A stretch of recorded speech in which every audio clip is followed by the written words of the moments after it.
Pelaksanaan seleksi pendaftaran peserta didik baru atau PPDB tahun ajaran 2021-2022 akan mulai dibuka pada 21 hingga 25 Juni 2021. Pelaksanaan PPDB untuk satuan pendidikan PAUD, TK, dan SD akan dilakukan secara daring dan luring. Sedangkan satuan pendidikan SMP dilakukan secara daring melalui ppdb.dindik.pekalongankota.go.id seperti tahun lalu, sesuai dengan Permendikbud nomor 1 tahun 2021 dan Perwal nomor 24 tahun 2021.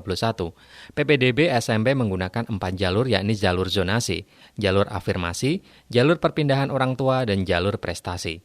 Sekretaris Dinas Pendidikan Kota Pekalongan Sugio menjelaskan bahwa kuota atau daya tampung untuk jalur zonasi minimal 60%, jalur afirmasi 15%, jalur perpindahan orang tua 5%, dan jalur prestasi 20%. Untuk kuotanya, ini khusus SMP ya.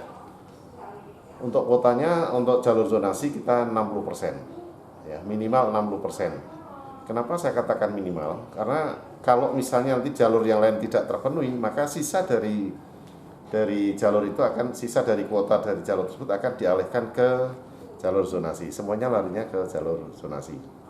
Kemudian yang kedua, jalur afinasi. Jalur afinasi itu untuk menampung siswa yang kurang mampu. Ya, jadi siswa yang kurang mampu diberi keleluasaan untuk memilih sekolah sesuai yang diinginkan. Kuotanya kurang lebih 15%. Ya, 15%. Kemudian jalur setelah afirmasi adalah jalur perpindahan orang tua.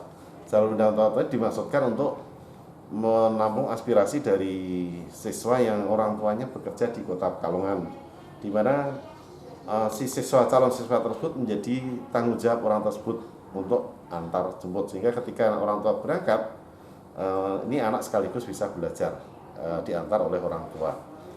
Kuotanya 5%. Ya, kuotanya 5% dari daya tampung. Kemudian yang keempat adalah jalur prestasi.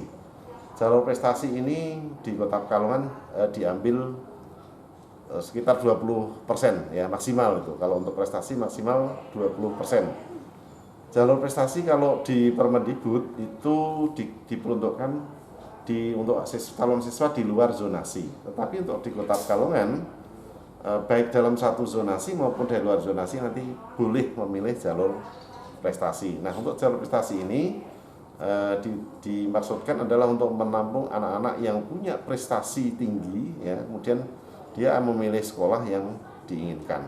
Misalnya di beberapa SMP di Kota Pekalongan, kan itu ya.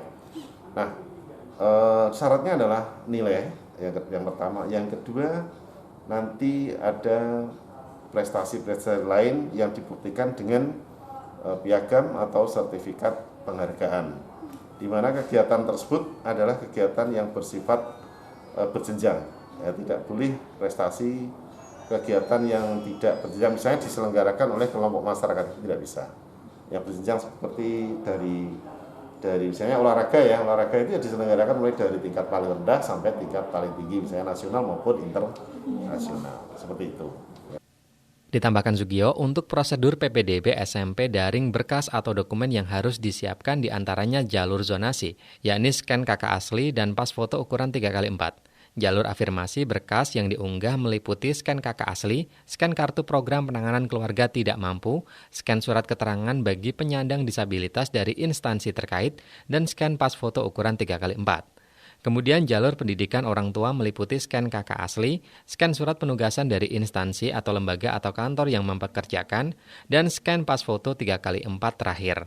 Jalur prestasi berkas yang disiapkan adalah scan KK asli, scan ijazah atau dokumen lain yang menunjukkan telah menyelesaikan pendidikan SD, scan sertifikat atau piagam juara lomba asli yang diperoleh dari prestasi akademik atau non-akademik, dan scan pas foto 3x4. Informasi terkait persyaratan dan petunjuk teknis PPDB tahun ajaran 2021-2022 dapat diakses masyarakat melalui ppdb.dindik.pekalongankota.go.id atau juga bisa datang ke kantor Dindik Kota Pekalongan di Jalan Maninjau, nomor 16. Trias Vidya, Batik TV melaporkan.